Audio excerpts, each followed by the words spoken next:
अगर आप भी कक्षा 8 के छात्र हैं तो यह वीडियो आपके लिए ही है।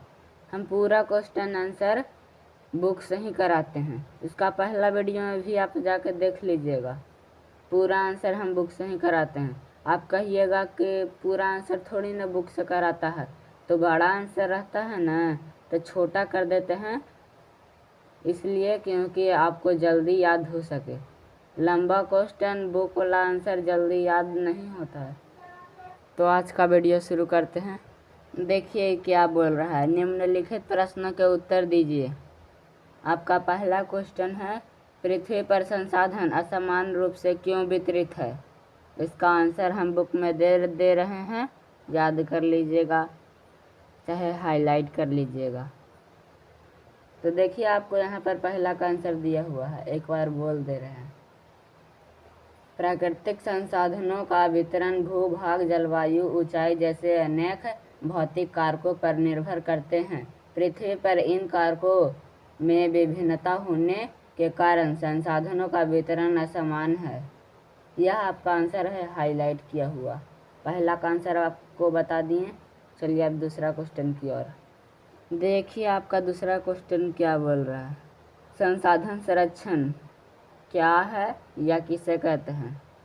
तो इसका आंसर भी हम बुक में बता दे रहे हैं, लिख लीजिएगा। छोटा आंसर है एकदम, हम बोल दे रहे हैं। आपको यहाँ पर दूसरा लिखा हुआ दिख रहा होगा। संसाधनों का सतर्कतापूर्वक उपयोग करना और उन्हें नवीकरण के लिए समय देना संसाधन संरक्षण कहलाता है। संसाधन का सतर्कतापूर्वक से लेकर आपको संसाधन संरक्षण तक लिखना है।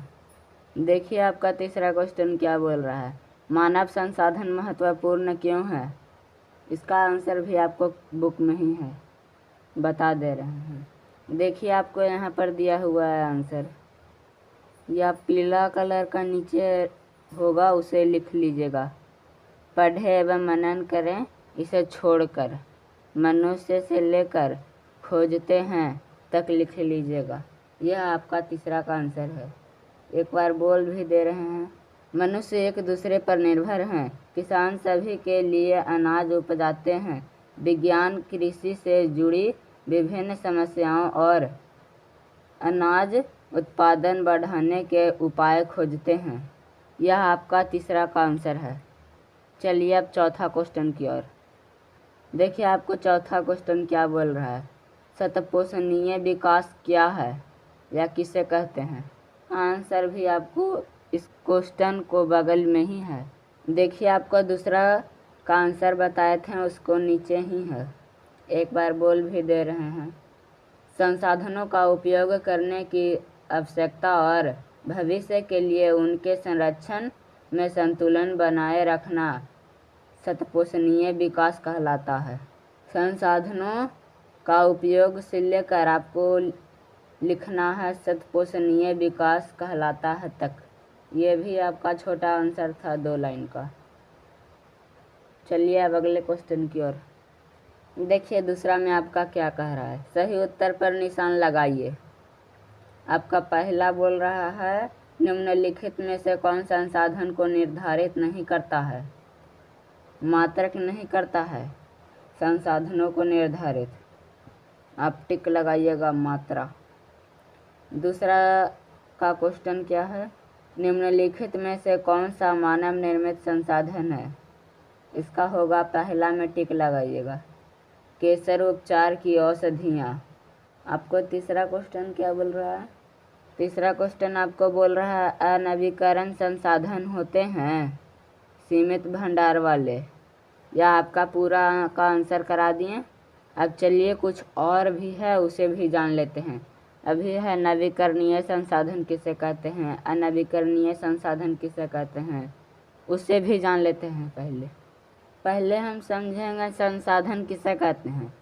संसाधन का भी आंसर हम आपको अलग से लिखा दे रहे हैं। यहाँ पर लिखा हुआ है आपको संसाधन के प्रकार, सामान्य संसाधनों के प्राकृतिक, मानव निर्मित और मानव में वर्गीकृत किया गया है। संसाधन किसे कहते हैं, उसका आंसर पहले जान लेते हैं। संसाधन किसे कहते हैं, हमारे आसपास की वो वस्तुएं जिसे हम उपयोग कर सकते हैं उसे संसाधन कहते हैं। देखिए हम अभी बुक का उपयोग कर रहे हैं, वो संसाधन है। कलम का उपयोग कर रहे हैं, वो भी संसाधन है।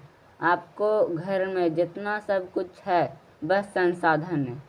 अब कहिएगा आप संसाधन कितने प्रकार के होते हैं, वो भी बता दे रहे हैं। देखिए आपको दूसरा क्वेश्चन भी लिखा दिए हैं, संसाधन कितने प्रकार के होते हैं। संसाधन 2 प्रकार के होते हैं। पहला नवीकरणीय संसाधन, दूसरा अनवीकरणीय संसाधन। नवीकरणीय संसाधन किसे कहते हैं वो जान लेते हैं। इसे भी आप लिखते जाइएगा, जितना बता रहे हैं वो सब। नवीकरणीय संसाधन किसे कहते हैं, देखिए इसका आंसर क्या है। वैसा संसाधन जिसका द्वारा निर्माण कर सकते हैं उसे नवीकरणीय संसाधन कहते हैं। लकड़ी का द्वारा निर्माण कर सकते हैं, पेड़ उगाकर, सूर्य का प्रकाश, ये तो हमेशा के लिए हमारे पास रहेगा। हवा का निर्माण कर सकते हैं अगर हवा में ऑक्सीजन रहे तब। तो नवीकरणीय संसाधन का आंसर भी लिखा दिए। अब अनवीकरणीय किसे कहते हैं वो भी जान लेते हैं। आपका एग्ज़ाम में अभी त्रैमासिक परीक्षा होने वाला है। अभी त्रैमासिक परीक्षा होने वाला है। आपका एग्ज़ाम में कोई भी संसाधन आपको गलती हो गया लिखने में तो आप बुकच मत दीजिएगा, एक लकीर पार दीजिएगा बीच में से। आपको टीचर समझ जाएगा कि यह गलत है, उसे में नंबर काट लेता है। चौथा का क्वेश्चन है अनवीकरणीय संसाधन किसे कहते हैं। वैसा संसाधन जिसका द्वारा निर्माण नहीं कर सकते हैं उसे अनवीकरणीय संसाधन कहते हैं। जिसका हम द्वारा निर्माण नहीं कर सकते हैं उसे अनवीकरणीय संसाधन कहते हैं। जैसे में है कोयला, पेट्रोलियम और भी कुछ हो सकता है। अनवीकरणीय संसाधन भी आपको लिखा दिए। अब आपको है प्राकृतिक संसाधन किसे कहते हैं और मानव निर्मित संसाधन किसे कहते हैं, वो भी आपको लिखा दे रहे हैं। देखिए हम आपको जितना बता रहे हैं सब लिखते जाइएगा, सब बहुत ज़रूरी है। 9th क्लास में जाइएगा तो।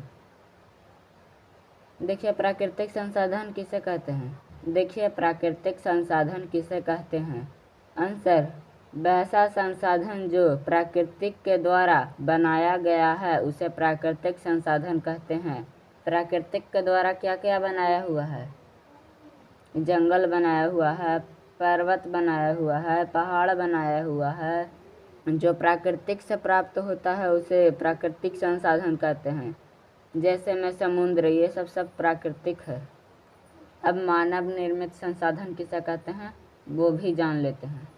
देखिए मानव निर्मित संसाधन या कृत्रिम संसाधन किसे कहते हैं।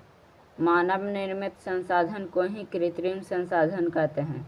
आप कृत्रिम संसाधन कहिए चाहे मानव निर्मित संसाधन कहिए, दोनों एक ही बात है। चलिए अब इसका आंसर हम बोल दे रहे हैं। वैसा संसाधन जो मानव के द्वारा बनाया गया है उसे मानव निर्मित संसाधन कहते हैं। मानव के द्वारा बनाया हुआ आपको घर में सब कुछ है, बुक है, कलम है, किताब है, सब कुछ आपको घर में है, वो मानव के ही द्वारा बनाया हुआ है। जैसे में आपका हो गया मोबाइल, टीवी, पंखा, कूलर, एसी, सब मानव निर्मित संसाधन है। आपको पूरा आंसर करा दिए। अगर हमारे जैसा कोई यूट्यूब पर वीडियो डाला है तो सब्सक्राइब नहीं कीजिएगा, और नहीं डाला है तो सब्सक्राइब कर दीजिएगा, क्योंकि ऐसा वीडियो बार बार नहीं मिलता है। मोबाइल पे सर्च मार लीजिएगा, कितना भी आप सर्च मारिएगा मोबाइल पे, हमारे जैसा वीडियो कोई नहीं डाला होगा। इसलिए कह रहे हैं सब्सक्राइब करते जाइएगा। चलिए नेक्स्ट वीडियो में अब मिलेंगे।